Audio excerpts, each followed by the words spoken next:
बिस्मिल्लाहिर्रहमानिर्रहीम अस्सलाम वालेकुम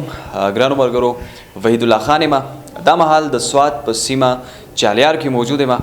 ګرانو ملګرو ذهانت قابلیت دا د یو کس میراث نه دی دا د الله پاک تقسیم دی که غریب لای ورکی که امیر لای ورکی که وړوکی لای ورکی او غړ لای ورکی ګرانو ملګرو په دې کې اس قسمه امتیاز نشي کېدی زما په څنګ کې ولاړ انوار الله د چا یو ډاکومنټري چې تاسو مخکې هم کتلې وه چا چې د اوبونه وړوکې د کم عمر کې په خپله بجلي جوړه کړې وه د دغه ډاکومنټري نه بعد انوار الله چې دی هغه وایرل شو هغه په مین سټریم میډیا باندې هم رالو مختلف غټو چینلو هم وغوښتو اسلام آباد پېښور ته په مختلف پروګرامونو کې ناسته هم وکړه دغه قابل ماشوم چې دی د سفر تر د اوبو پورې نه د سفر تر د بجلی پورې نه د سفر د ترقۍ او د کامیابۍ سفر په مخ کې هم روان دی نن انوار الله چې کوم مشین کوم وړوکی غوندې ډیوایس جوړ کړی دی دا په دنیا کې په اولني ځل باندې داسې ډیوایس مخې ته راغلی دی دا تقریبا تر اوسه پورې په دنیا کې د دې خبر نه دی راغلی چې داسې ډیوایس هم چا جوړ کړی دی انوار الله یو داسې وړوکی غوندې کې ډیوایس جوړ کړی دی کم هم چې زموږ په معاشره کې هغه خلک دي څوک چې اورېدی نشي اواز یا خبره نشي اورېدی یا چې څوک خبره یا اواز کولی نشي د دې دپاره یو وړوکی غونته کې ډیوایس جوړ کړی دی انوار الله په دې وړوکې غونتې عمر کې یو ډېره غټه کارنامه کړې ده زموږ د سوات په سیمه باندې ډېر دغه شانتې ځلنده ستوري موجود دي کوم چې د کیمرې د سترګې نه یا د حکومت او د عوام د توجه نه پټ دي زما سره ولاړ انوار الله نن یو داسې ډیوایس جوړ کړی دی کوم چې که مونږ په دا د موبایل فون سره کنیکټ کېږي یا د کمپیوټر سره هم کنیکټ کېږي خو په اسانۍ سره په موبایل سره د بلوټوث په ذریعه باندې کنیکټ کېږي دغه وړوکی غوندې کې ډیوایس زما په لاس کې دی د دې بره یو ستن راوتې ده او لاندې پکې وړوکی غوندې سرکټ لګېدلی دی آینه بعد سولوشن ټیپ باندې په کور کې دې وړوکی ماشوم په خپله جوړ کړی دی دا چې کله د دې موبایل سره کنیکټ شي آینه بعد د دې نه دا وړه غوندې کې ستن چې راوتې ده دا داسې خلک په دواړو غاښونو په منځ کې ونیسي او غوږونه بند کوي نو موبایل کې چې کم هم ګانا لګي هغه به تاسو اټومیټیکلی اورئ بای چې ستاسو غوږونه به بند دي په غوږونو باندې به مو لاسونه یا ګوتې پرتې آینه بعد به هم تاسو دا اورئ د انوار الله نه مزید دې باره کې زه تپوس کوم چې دا د کمو خلکو دپاره ده صرف د هغه خلکو دپاره ده څوک چې د اورېدو نه محرومه دي یا که عام خلک هم د دې نه څه استفاده یا فایده کولی شي انوار الله زما سره موجود دي انوار الله وله ورځمه السلام علیکم وعلیکم سلام انوار الله دا راته ووایه چې مخکې هم مونږ پروګرامز کړي وو کومه بجلي چې تا جوړه کړې وه پذیرایي ورته په ملکي سطح باندې میلاو شوې وه دا ډیوایس د څه دپاره تا جوړ کړی دی د کومو خلکو دپاره دې جوړ کړی دی صرف هغه خلکو دپاره څوک چې اورېدی نه شي یا ویلی نه شي یا عام خلک هم د دې نه څه فایده اخیستی شي او دا ډیوایس تا څنګه جوړ کړی دا راته ووایه بسم الله الرحمن الرحیم ما په یو ډیوایس باندې کار کوم چې هغه د اواز سره یو شانتې یا د اواز سره موشن وکړي نو په هغې باندې ما کار کوم یو ورځ زه په هغې باندې لګیا وم د هغې لپاره مې سرکټ جوړوم نو ما چې تار په سپینوم زه تار چې دی دا په غاښونو کې سپینوم نو ما چې تار سپینوم ما څه اواز راغی نو ما چاپېره وکتل څوک نه و چې بیا مې تار سپینوم بیا اواز راغی نو ما چې وکتل نو ما وی چې دا اواز چې دی دا په دې تار کې راځي ما چې وکتل نو آډیو پین چې و هغه په کمپیوټر کې لګېدلی و نو زه پوه شوم چې ښه لکه دا اواز چې دی دا د کمپیوټر نه راځي دا ډیوایس چې دی دا یوازې کاڼه خلک نو چې د پاکستان چې څومره انټیلیجنس دی لکه عیسائی هغوی هم دا استعمالولی شي عام خلک هم استعمالولی شي که د چا پرسنل خبرې او د نور چا نه پټۍ چې لکه نور څوک یې وانه نو هغه هم دا استعمالولی شي چې خپله خبره پوه کړي انوار الله دا راته ووایه چې په دې کې تا څه استعمال کړي دي په دې ډیوایس کې څه لګېدلي دي په دې ډیوایس کې چې دی نو مختلف څیزونه پکې لګېدلي لکه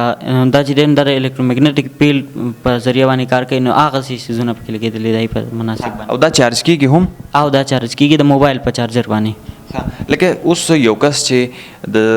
اورېدی نه شي صحیح ده سماعت نه محرومه دی هغه به څنګه د دې استعمال به څنګه کوي دا به په خوله کې ونسي یا په غاښونو کې او دا خو الریډي غوږونه کار نه کوي نو هغه به په دې باندې د موبایل سره به په بلوټوث باندې کنیکټ کړي او خبرې به پرې اواز به پرې اورېدی شي که داسې ډیوایس اوس کله چې دا ویډیو مونږ وایرل شي نو خلک به د دې ډیوایس تا نه ډېر زیات ډیمانډ کوي نو داسې ډیوایس ته خلکو له جوړولی شي او جوړولی شم په دې باندې څه خو خرچه به پرې څه نه څه خو به پرې راځي او په دې باندې اوس د دې یو ډیوایس چې دی نو په دې باندې به دومره نه راځي خو زما په زوړ ډیوایس باندې چې و نو په هغې باندې تقریبا 2500 روپۍ خرچه راغله صحیح ده کم باندې ما په ټایم کار کوو. صحیح ده. تا دا مو چې کم زمونږ نور کم انټیلیجنس او سره منسلک خلک چې دي یا عام خلک چې دي هغه هم دا استعمالولی شي چې د چا نه خبره پټه ساتي یا صرف په خپله اورېدل غواړي، نو دا د دې دا کهاني راته وکړي دا به څنګه استعمالوي هغوی؟ د پاکستان انټیلیجنس چې دي هغه به دا داسې استعمالوي چې هغه په خوله کې دا ونه سي چاته په پته نه وي چې لکه په غاښونو کې چې شی دی که نشتی او څوک پتې خبر هم نه وي. که دې له مونږ یو شی بدل کړو نو دې شی بدلېږي را بدلېږي نو داسې به هغوی استعمالوي چې لکه په خوله کې به ونه سي او خواته چې کوم کس یا ته به پته نه لګي که په غاښونو کې خو چې شی نه وي. انور الله دا راته ووایه چې تر اوسه پورې خو مونږ اوازونه په غوږونو باندې اورو یا که یو هینډ فري په غوږ کې کیدو نو دای په ذریعه باندې هم مونږ اواز اورو، صحیح ده. خو د خولې نه ستا دا ډیوایس میسیجز یا اواز دماغ ته څنګه بوځي؟ دا چې دی موږ چې کله په غاښونو کې کیدو نو دا اواز کوکلیا ته ویسي او کوکلیا چې دا نو دا اواز چې دی دا بیا په کوکلیا کې هغه واټر دی هغه لیکوډ چې دی هغه دا اواز چې دی 3 هرز لور کې 3 هرز وایبریټ شي نو دا اواز چې دی دا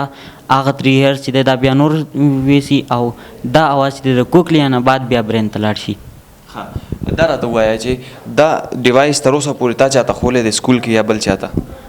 او په سکول کې مې یو ټیچر ته ښولی و هغو هم چیک کړی و. هغو دې باره کې څه ویلي وو؟ هغه وی چې او دا خو یو نوی انوینشن دی او په دې باندې نور مخې ته هم کار وکړه. تر اوسه پورې دا ډیوایس تاسو په چا پیشنټ باندې چیک کړی دی که نه؟ او زه د ډاکټر سلطان اکبر صاحب خوا تللی وم او هغو چې دی نو په پیشنټ باندې چیک کړی نو هغه وی چې لکه دا پوره کنفرم خبره ده چې موږ د غاښونو په ذریعه باندې اواز اورو په دې ډیوایس باندې. لکه سکسسفل دی ماشین سکسسفل دی. هغه پیشنټ کم چې اواز نشي اورېدی لکه د هغو ټیمپینک ممبرین یا ایرډرم چې ورته ایرډرم په نوم باندې خلک پیژني نو دغه چې خراب وي هغه پیشنټ په دې باندې ښه په اسانه اواز اوري. فردر چې دی نو په دې باندې صرف ENT والا ریسرچ کولی شي موږ ته صرف دومره پته ده. د دې نه علاوه په دې فیلډ کې نور ته څه کولی شي؟ د دې نه علاوه چې زه نور هم ډېر ډیوایسز جوړولی شم که زما سره چې نو فیسیلیټیز نشته که حکومت زما سره څه تعاون وکړو نو زه به نور هم ډېر شی ماشینز جوړ کړم. صحیح. ډېر زیاته مننه ګرانو ملګرو. دا دی د سوات د چالیار د کلي یو وړوکې غونډې کې ستوری چا چې مخکې هم یو ډېره غټه کارنامه کړې وه خو دې ځله چې د کوم ډیوایس جوړ کړی دی زه یقین سره دا خبره کولی شم چې تر اوسه پورې په دنیا کې داسې یو ډیوایس نه دی دریافت شوی کوم چې تاسو په غاښونو کې ونیسئ او اواز ذهن ته ځي دماغ ته ځي برین ته ځي. ګران ملګرو انوار الله زموږ د قام زموږ د علاقې د خیبر پښتونخوا او د پاکستان یو